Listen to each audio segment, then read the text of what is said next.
नमस्कार दोस्तों, आज हम बात करेंगे प्रदोष व्रत के बारे में। प्रदोष व्रत हिंदू धर्म में हर महीने की शुक्ल और कृष्ण पक्ष की त्रयोदशी को रखा जाने वाला व्रत है। इस दिन भगवान शिव की पूजा की जाती है। मान्यता है कि प्रदोष व्रत करने से जन्म जन्मांतर के चक्र से मुक्ति मिलती है।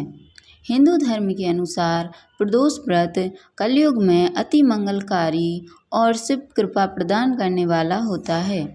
माह की त्रयोदशी तिथि में सायंकाल को प्रदोष काल कहा जाता है।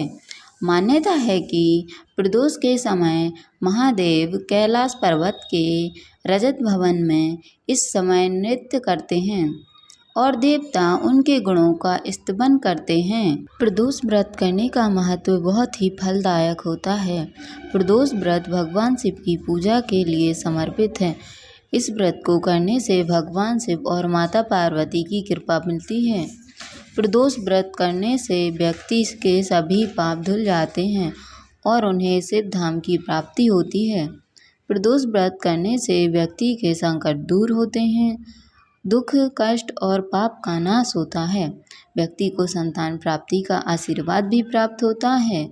प्रदोष व्रत करने से चंद्रमा के खराब प्रभाव को रोका जा सकता है, भाग्य जागृत होता है, अशुभ संस्कारों को भी नष्ट किया जा सकता है। प्रदोष व्रत करने से दैविक और भौतिक पापों का नाश होता है। प्रदोष व्रत करने से जीवन में सुख, संपत्ति, संपन्नता, समृद्धि आती है। व्यक्ति बीमारियों और समस्याओं से मुक्त हो जाता है।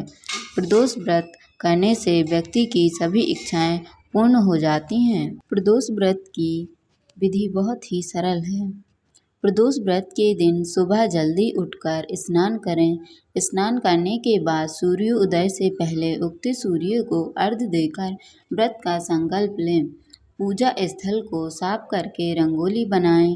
पूर्व या उत्तर पूर्व दिशा की तरफ मुँह करके बैठें। भगवान शिव की पूजा करें।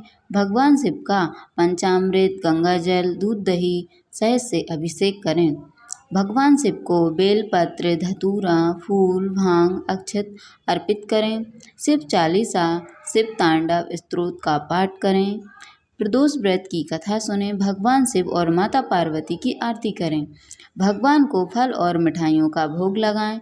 इस दिन व्रत रखें और सिर्फ फलाहार करें। प्रदोष व्रत के दिन अन्न, चावल, लाल मिर्च और नमक का सेवन न करें। आइए तो अब प्रदोष व्रत की कथा आरंभ करें। प्राचीन काल में एक गरीब पुजारी हुआ करता था। उस पुजारी की मृत्यु के बाद उसकी विधवा पत्नी अपने भरण पोषण के लिए पुत्र को साथ लेकर भीख मांगती हुई शाम तक वापस आती थी।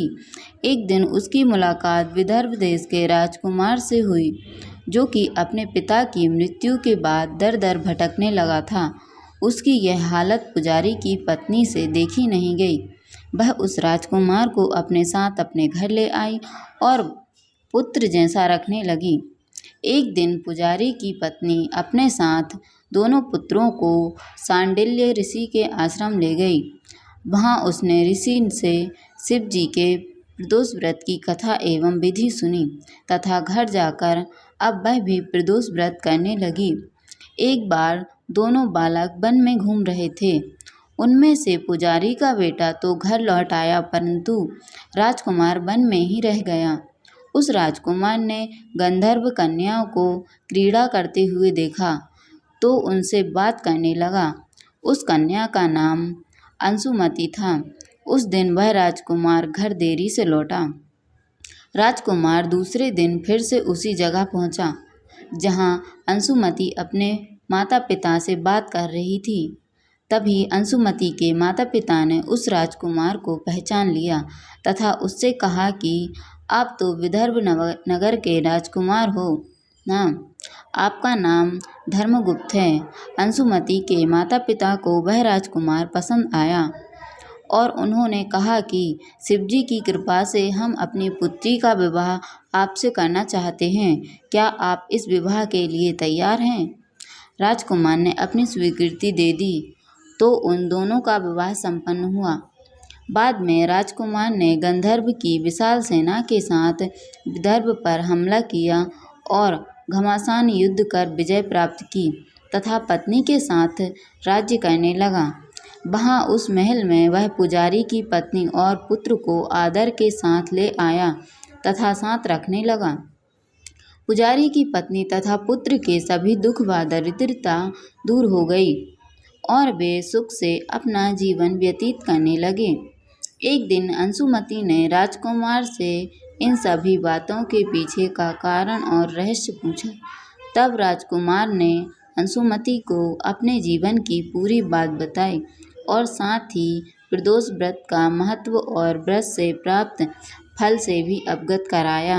उसी दिन से प्रदोष व्रत की प्रतिष्ठा व महत्व बढ़ गया तथा मान्यतानुसार लोग यह व्रत करने लगे।